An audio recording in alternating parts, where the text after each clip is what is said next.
In the early 1940s, Allied bombing raids on German cities increased. The Second World War left Germany in ruins. Children grew up with the familiar sound of air raid sirens in their ears. Everyday life was dominated by suffering and horror, death and despair, and there was no end in sight. The first thing you learned was that you had to be strong and function, that it was your responsibility to make sure the house was standing, that fires were put out. Sometimes we had to remove the dead from the streets. Terrible scenes, no matter how old you were. But they were part of everyday life. To protect children from such sights and from the permanent stress of bombing raids, many youngsters were sent into the countryside, where life was safer. The greater the scale of urban destruction, the greater the threat to the people, to children. So the state, in its self-proclaimed benevolence, launched its children's evacuation program. But many parents did not want their offspring to be taken away from them and become incorporated even more into the National Socialist state. But resistance proved fruitless. Having said goodbye to their fathers, youngsters were now being deprived of their mothers as well. There was no one close to protect them. To all intents and purposes, those who were evacuated had become orphans. Parting was painful. But for many children, this was also an adventure, and above all, a welcome change from the sad daily routine of life in wartime. The most popular destinations included Styria, Salzburg, Pomerania, and the Bavarian Eastern March. Coburg Fortress looked really impressive. It was all so new to us. We were put up in a Hitler Youth home. Hitler Youth leaders from Coburg were put in charge of our group. We played field games for the first time. We had never done that here in Hamburg. Günther Lux grew up in Hamburg in a communist family. Nevertheless, he wanted to join the Hitler Youth. When war broke out, his father could no longer prevent it. Registration was compulsory. Together with his older brother Hermann, in 1941, Günther Lux was relocated to Coburg. But when Hermann was sent home and he was supposed to stay behind in Coburg on his own, Günther hatched a plan. Any bedwetters were sent home. And because of the traumatic experiences, there were a few of them. So I thought I'd do that too. I wet the bed on purpose. I was embarrassed, but I did it 3 or 4 times in a row. So they decided to send me home and put me on the same transport as my brother. As we talked, he asked me how I had become a bedwetter. So I told him everything. And he laughed and said I was a crafty old so-and-so. All I said was I wanted to go home with you. And I would have managed it too, because here I wasn't a bedwetter anymore. Back at home, everyday life in the ruins continued. By now, the major cities in particular, Hamburg, Kassel, Frankfurt, Düsseldorf, Cologne and Nuremberg, were regular targets for the Allies' bombers. After devastating raids in which thousands of bombs were dropped, in 1942 the war in the air seemed to have reached its height, but the carnage still wasn't over. Ruth Winkelmann experienced the war in the capital. As the daughter of a Jew, the bombs were not her only worry. Her parents separated in order to apply for Aryanization for Ruth and her sister Esther, but without success. Before the war, they used to meet regularly with relatives, but forced labor, the bombing raids, and the fear of deportation had changed everything. From the moment we lived alone, we on our own and Daddy on his own, there was hardly any time for family life. We did meet, but basically we had little time together. After all, from 1942 on, I had to work. 12-hour shifts daily. A week on the night shift, followed by a week on the day shift, so that left hardly any time. Then came the shock. Wood's grandparents were to be deported. The family hadn't met for a long time. They believed better days would come and they'd be able to make up for lost time.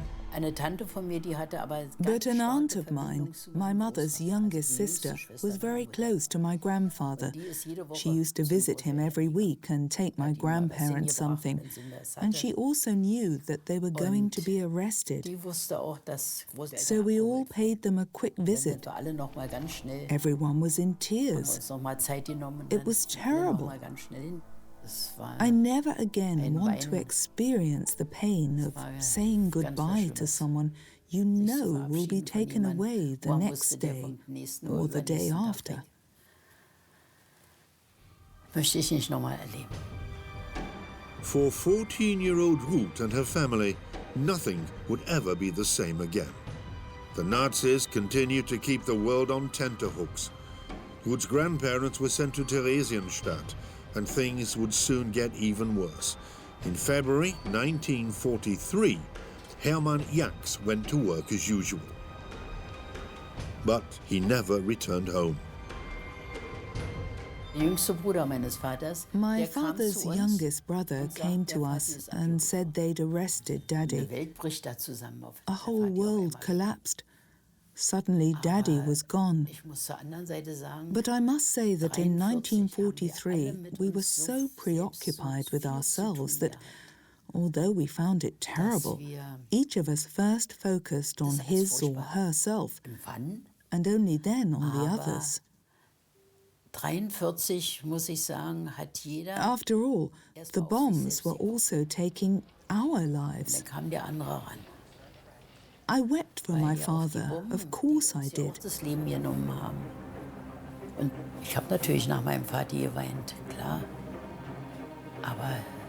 But there was nothing much we could do about it. It was wartime, and there was no room for grief. The children had to lend a hand. They had to be strong, hide their fear, and cope with the everyday reality of war. Children rose above themselves and assumed tasks beyond their years. To survive in wartime, you always have to function and comply with instructions from adults. That makes you a mini-adult. But you can't necessarily assess the drama of a situation. All you know is that you have to function in this little segment. And youngsters did function, like clockwork. For the youngest of all, the sound of an air raid siren, their mothers racing to safety, and the impact of the bombs had long since become routine. For Monika Jetter too. Basically, I was always a very happy, cheerful and confident child. So sometimes I'd think, there's plenty going on down below, lots of people and so on. I don't think I realized about the dangers of being in the cellar. But you just had to make the best of the situation. What else could you do? You had to go down. There were these iron doors that were bolted shut. You sat behind them and waited till it was all over. There was also a positive aspect to the fact that the bombs had already become routine for youngsters. Basically, I would say that the smaller a child is, the more fragile it is. Sometimes the lack of intellectual and linguistic development can be protective. When I'm 11 months old and can barely say "mama," I don't understand what my parents and grandparents are saying about the situation and how dangerous it is. I'm experiencing the dangerous nature of the situation, but everyone is there. All the people who have always protected me are present. They are all running around, and there are lots of loud noises. But I'm on my mother's arm. But child and youth therapist Dr Andreas Krüger knows that in many cases it takes only a second, and suddenly nothing will ever be the same again. Der Säugling beispielsweise. The infant experiences sitting in the bunker with its mother and being breastfed. Then a bomb hits. Everybody screams. And suddenly the supply of milk from its mother stops. Mama versiegt von diesem Moment an die Milch. The infant turns into a crybaby and becomes more strenuous in this insane war. Und It develops post-traumatic stress syndrome. dieser Lärm, die The Erschütterung, noise, the commotion, and the mother's inability to reassure her child because of her fear all result in the child developing PTSD. und dann wird der Säugling eine posttraumatische Belastungsstörung entwickeln. The experiences children made in the war varied. What they all had in common were permanent stress and constant fear. I only knew that it was all about survival. Where can we get something to eat? Are we still safe in our apartment? The cellars were often broken into. Some people said my father had already come back. Others received the famous letter, "Fallen for the fatherland." Werner, Monika's father, had been at the front since 1939. He had volunteered for military service. It was a great opportunity for him. He was an illegitimate child in Berlin after the First World War. At the time, that was an absolute disaster. He wanted to study. He could have started an apprenticeship as a tradesman, but that's not what he wanted. He sought out the Nazis in the belief that it would enable him to make something of his life. Born in 1940, Monika Jetter experienced the Second World War with her mother and elder sister in Berlin. She didn't meet her father until after the war. She only knows what he was like before then from what her mother told her. Als dann meine Mutter kennengelernt hat, muss wohl ein sehr When he and my mother first met, he must have been a really dashing young dann man. gesagt hat, wir wollen heiraten, dann hat sie das, glaube ich, auch aus vollem Herzen gemacht. Sie She war, fell in love with him glaube ich, sehr and verliebt in couldn't meinen Vater. wait Das to hat sie get schon married. erzählt. Und sie war She ja was a sehr strict katholisch, Catholic, ne? but Und he mein was Vater war Protestant. Protestant. Er musste also konvertieren, das heißt, er musste katholisch werden, das hätte er. So he had to convert. Das hätte er sie nicht heiraten dürfen. Das hat er dann They auch had a gemacht. big Und so gab 3-day es dann country also wedding in Oberschlesien, Upper Hetzpolen, Silesia, in Hindenburg, eine große even though at the dreitägige time he Bauernhochzeit was in Weiß, already a Junker. Anzug, wie sich das gehört, ne? But he did it Obwohl out er of damals love schon for my Junker mother. war. Aber das hat er meiner Mutter zuliebe gemacht. He wanted to really make something of his life, and the Nazis offered Monika's father this opportunity at the Ordensburg, an elite academy of the NSDAP. But as a candidate for the party's leadership cadre, he and his wife were expected to turn their backs on religion. Und dann hat sie damals gesagt, du musst She told him he had to decide. It's either me or the Führer, she said. So he left the Ordensburg and volunteered for an airborne unit. He became a paratrooper. He did not renounce the Führer, of course, but he did break off his training at the Ordensburg because my mother was against it. In 1943, the war finally became part of life in the capital. For Ellie Jacks, everyday life became a challenge. Her Jewish husband had been deported. Her daughters, Ruth and Esther, lived in constant fear. A mere trifle could trigger off a disaster. My mother had to collect our ration cards from the card center because my father had been picked up. She was especially afraid for my sister and me. While she was collecting the ration cards, we were supposed to go to Aunt Greta, her eldest sister. She was a civil servant and was thus not permitted to have Jewish guests. So I had to remove the star I was wearing. At the ration card center, SS soldiers told my mother they needed to see her children before any cards could be issued. My mother and the men then all came by car to pick us up. But we weren't given any ration cards. Instead, we were arrested.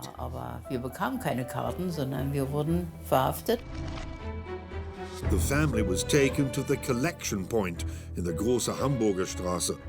Together with many other frightened people, Ellie, Ruth and little Eddie waited for further instructions.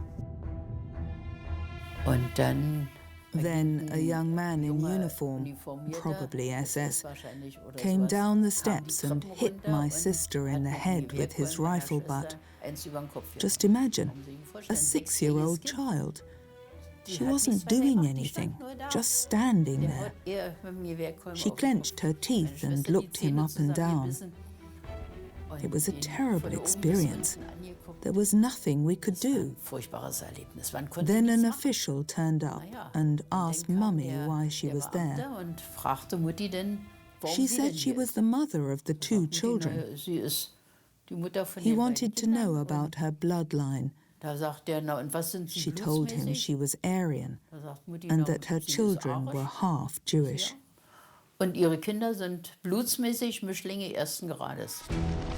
It was a lie.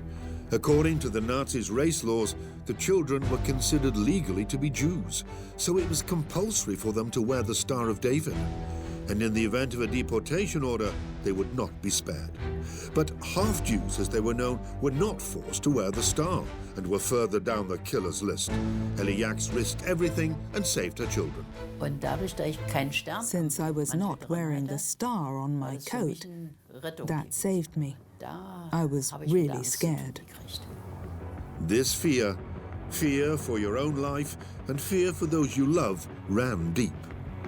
Often, survivors just couldn't get rid of the feeling. It changed children, some of them forever. Experts describe a situation in which a person's life is threatened, from which there is no escape, when a feeling of powerlessness arises that exceeds anything they have ever known before, as traumatic impotence.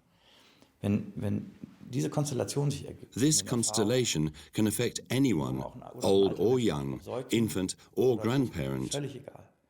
Irrespective of age, the experience can trigger something in the brain which we call post-traumatic stress disorder.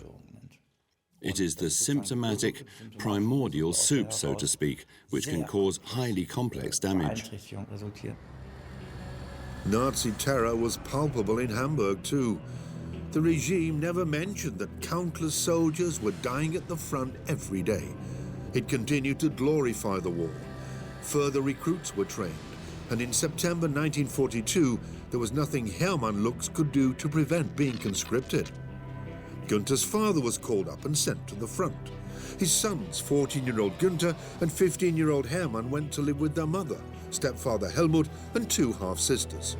It was a return to a household that was still firmly communist, but everyday life in wartime played a leading role. Political views took a back seat. The bombing raids were heavy, and so the fight for survival took over. Political activities were almost non-existent. My mother put up personal resistance merely on a minor scale. For instance, defying custom, she refused to hang out flags to mark the Führer's birthday. Every second household displayed a swastika. But she just hung a small piece of bedding out of the window. The block leader was furious. My mother said, "What am I supposed to do? My little ones have wet the bed, and I have to dry the bedding. Have you got any other suggestion?" "Typical scum," was his reply. The next day, when the Führer's birthday was over, the piece of bedding was dry. That was the kind of mini-resistance she offered. But you had to be very careful.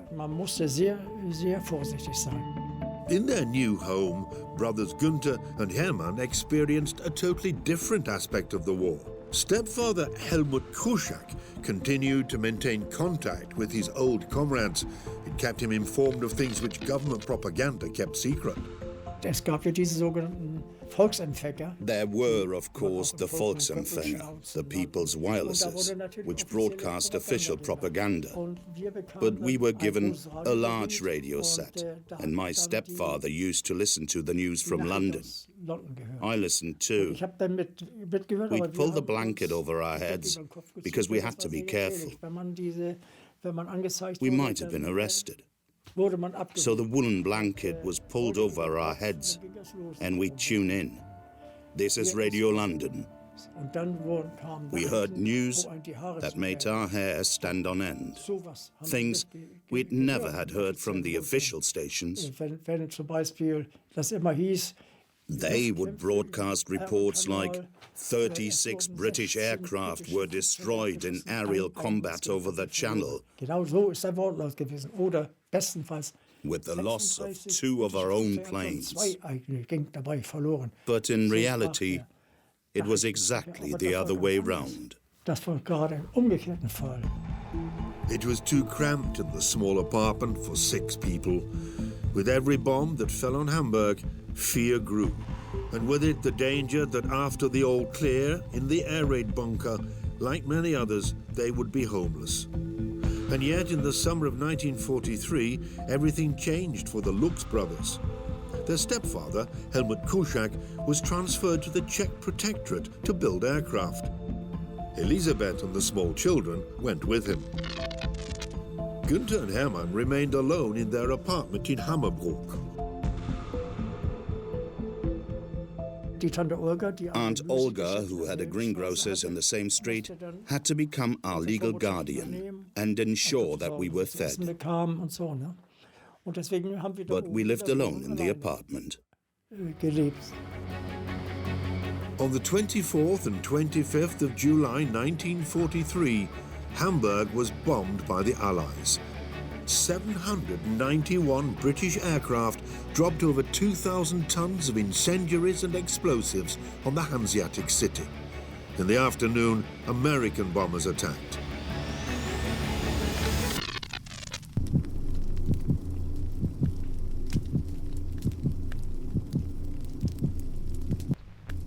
The first 2 air raids were devastating, but it was mainly the port area, Altona, which got hit. We were in the cellar, under our house. The next bunker was much too far away, and we didn't feel like running over to it. We always trusted that nothing worse would happen. The next day, I was roaming around Hamburg a bit and found a leaflet about the size of a postcard. On it was written, "That was just the beginning. Other air raids will follow. Leave the city to avoid further unnecessary casualties." The Royal Air Force. I quickly threw it in a waste bin. After all, I had been told that passing on information like that was tantamount to spreading enemy propaganda, and that carried the death penalty.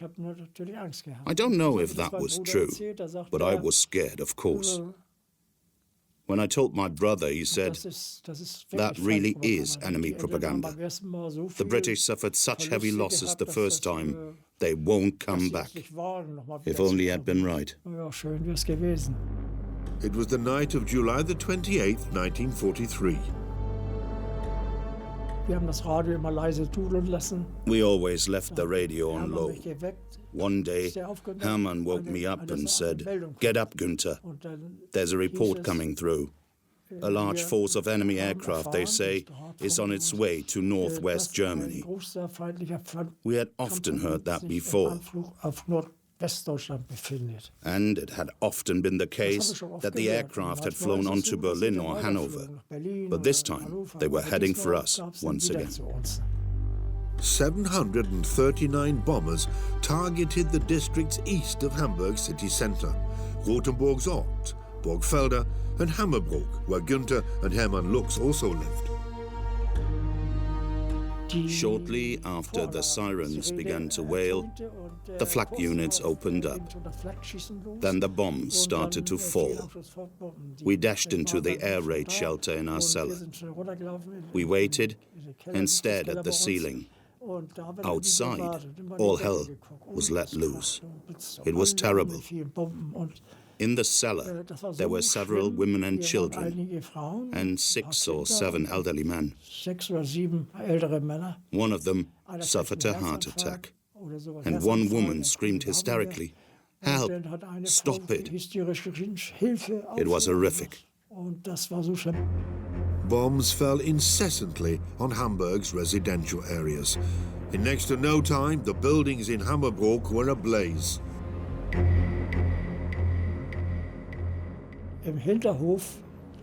The house in our backyard suddenly collapsed. It had probably been hit by a large bomb. Then there was this loud bang up above, and someone said, "That hit us." We ran up 4 or 5 floors to the attic and found everything was on fire. An incendiary had struck the skylight. There was no way we would extinguish anything, so we ran back down. I tore off my gas mask because something was burning my neck. I passed out. My brother carried me down, and we waited in some small space. I opened the door and saw how people were running past. One man doubled up and immediately burned to death. I went out, but the hot air from the firestorm hurled me back. Incendiaries were lying in the streets. Then Hermann had this crazy idea and said he had to go out and check on Aunt Olga. She lived only a few houses away. "Wait," I said. "I'm coming with you." "No, stay here. She'll have to save herself." But he went out and never returned.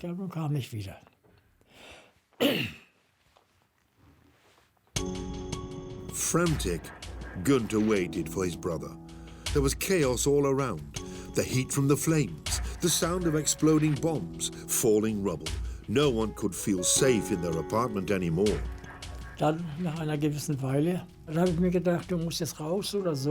After a while, I told myself that I had to get out. The building next to ours had collapsed. And in our house, too, bits of rubble, the banisters and things, were also falling down. I just had to get out.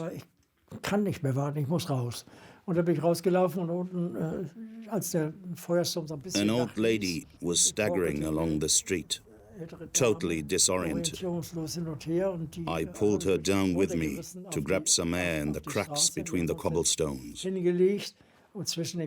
When the firestorm ebbed a little, we got back to our feet and ran some more until we reached the Norderstraße. The school there was full of people, hundreds of them. Some were injured. Others were suffering from burns. Every classroom was full. Hardly anyone had more than the clothes they were wearing. Only 1 or 2 had managed to pack a suitcase. I looked out of the window and saw that Eastern Hamburg was burning from end to end.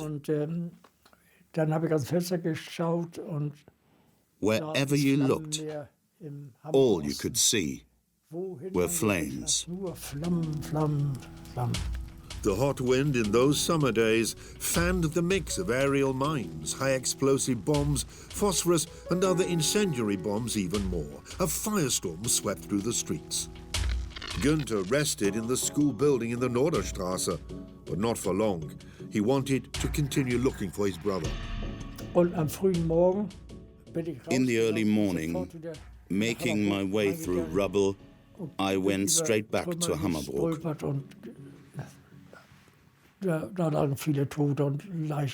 There were dead bodies everywhere. I turned over corpses that looked male to see whether it was Hermann lying there. After I had checked a few bodies, an army officer appeared and said, "By rights I ought to shoot you, because you are robbing the dead." I was in tears and said, "So do it then. I have just about had enough. I'm looking for my brother." He relaxed and said that was okay. But he wanted me to help remove the corpses. "I can't do that," I told him, and ran away. Günther continued his search for his brother and for somewhere to sleep in the nights ahead. Hardly anything was left of Hamburg. Ruth Jacks had escaped the threat of deportation. Her traumatic experience at the collecting point had terrified her. What if she wasn't so lucky the next time? Ellie, Ruth and Esther needed a plan. As we left the große Hamburger Straße, we ran into my aunt, my mother's youngest sister. "The children can't come to the Pappelallee anymore," she said.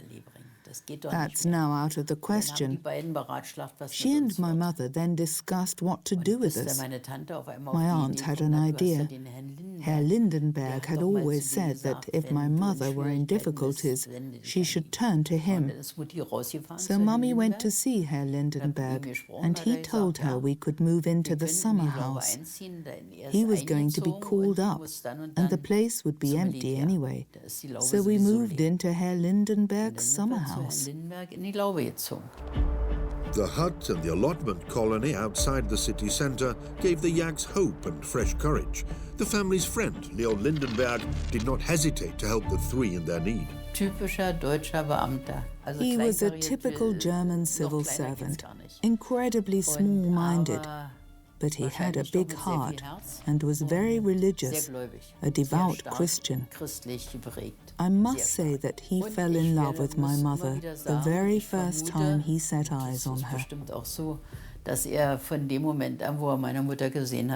I can't imagine any other reason why a man would take in two Jewish children. From the moment our parents separated, he probably sensed that he stood a chance. Moving into the allotment was absolutely essential. But even so, 14-year-old Ruth found it hard to give up her home. I had always been used to living in large, well-lit rooms, but the biggest room in the summer house was 2 meters square and packed with junk. When the temperature dropped below freezing, our water supply froze. We had a pit toilet, which meant fetching water from the pump. It was a tough time. The summer house was a particularly good place to hide from the Nazis. The Jacks didn't have to worry about anyone informing on them. No one in the neighborhood asked any questions. Ellie Jacks had worked out a credible story for herself and her daughters. We told neighbors we'd been bombed out like lots of people in Berlin, and that Herr Lindenberg had offered us his summer house. It was all official, we said, and everyone accepted that. To maintain their cover, the Jacks had to keep convincing people that they were Aryans loyal to the regime. The civil servant status of their landlord proved particularly helpful. Herr Lindenberg was a party member. His sole job was to collect money for winter relief, and I had to take it over.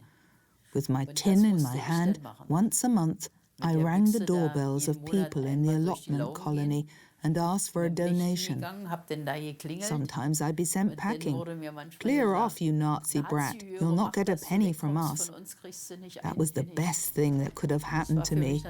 I was accepted as a Nazi brat, and that was fine with me right through to 1945. The Harmony Allotment Colony in Berlin-Wittenau provided protection for Ellie Jax and especially for her persecuted daughters. But Ruth was missing her freedom. One summer's day in 1943, she could no longer stand it in the cramped hut. It was extremely hot in Herr Lindenberg's summer house. I told my mother I was going bathing in Lübars. She warned me to be careful. When I was lying there, a boy asked me if I'd like to play dodgeball. And I thought, why not? The lifeguard, Herr Schwedhelm, told me that they needed someone to join their youth group. So I did. And no one asked any questions. My name is Ruth, I said. After all, it's not a name that would raise eyebrows.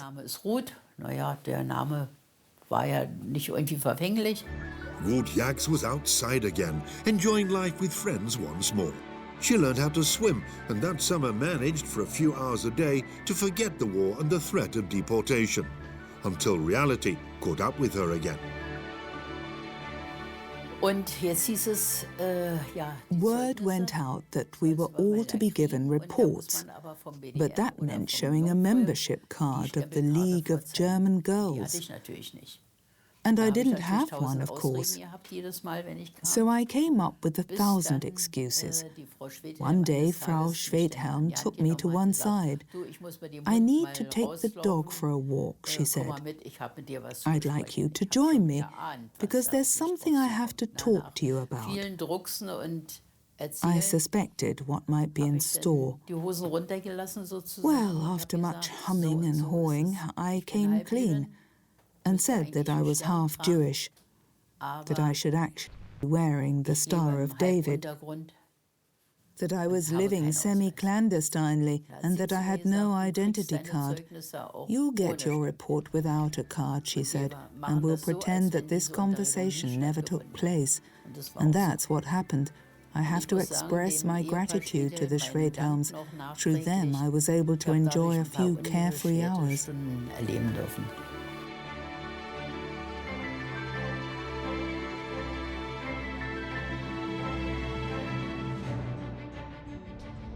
After the air raids of Operation Gomorrah, Günther Lux had to fend for himself in Hamburg. The firestorm had burnt itself out, but any buildings still standing were gutted. The east of Hamburg lay in ruins. The other nights I just dossed down somewhere, at the main station, because the subway was no longer in use, or in ruined buildings. I went to the Moorweide, where food was being doled out to people who were now homeless.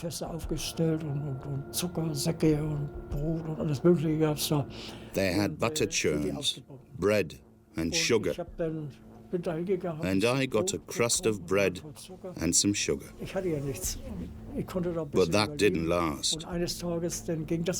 Go to the university, I was told.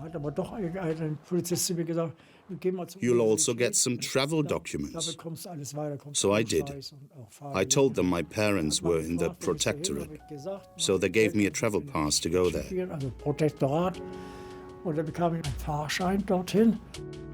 Günther Lux set out for what is today the Czech Republic.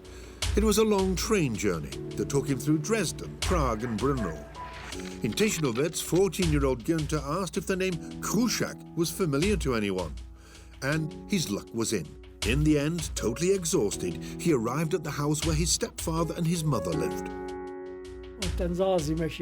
She looked at me and took me in her arms. "Günther, my son," she cried. But then she immediately asked me about Hermann. All I could tell her was that he was missing. Elisabeth Krüger was beside herself. She set out for Hamburg to look for her eldest son, but she drew a blank. Hermann was nowhere to be found.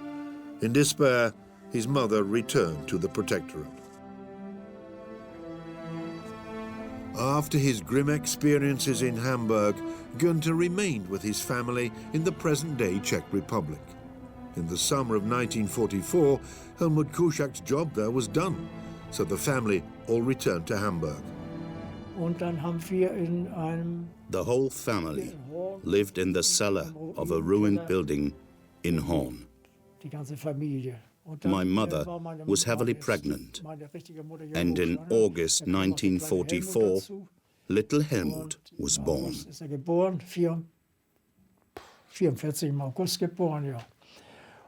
It was then just too cramped in the two-room cellar, with 3 children and 2 adults, and me always in between.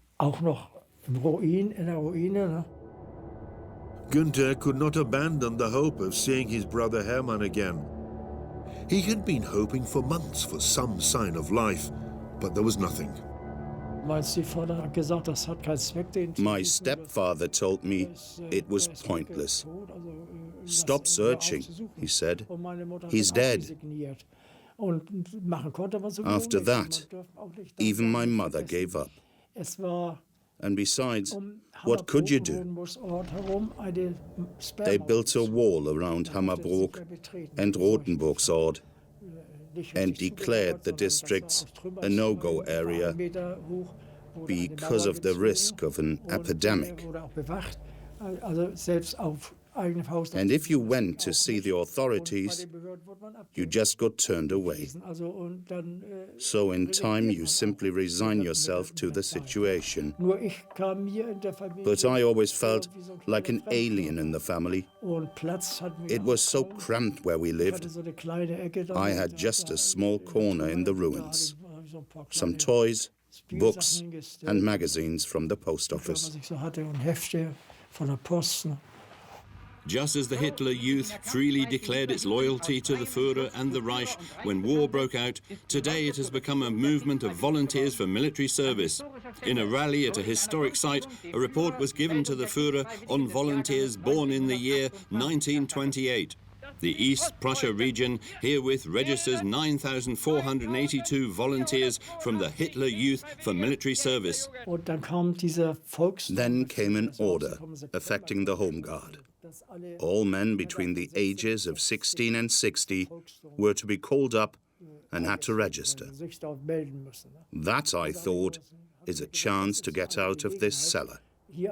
And besides, according to the newsreels, the Bolsheviks were committing atrocities in East Prussia, murdering people and children. This had such an effect on me that I said I'd help to prevent that if I could. My mother reckoned that was senseless. Forget it, she said. Stay here. But my stepfather said, let him go. The war's nearly over anyway. He won't be sent to the front. He'll do training and then come back. I had the feeling that he was thinking about one less mouth to feed, which I suppose was somehow understandable. In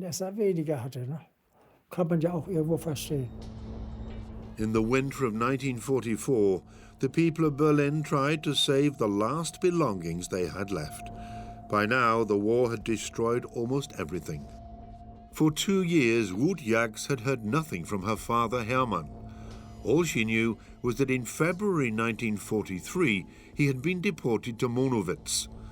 With the Star of David on her jacket, every trip to the city centre was fraught with danger for the 16-year-old, but she also met people who were kind to her. I was coming from my aunt's and had to cross the Alte Schönhauser Straße. The tar on the road was on fire, but I had to get through. People soaked woolen blankets in water and wrapped them around us. First, we also had to soak our shoes. At the end of the street, the blankets had to be handed back.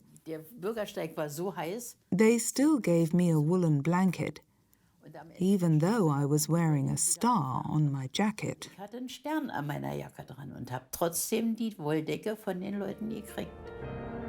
Just before Christmas, Ruth had to fear for her life once again.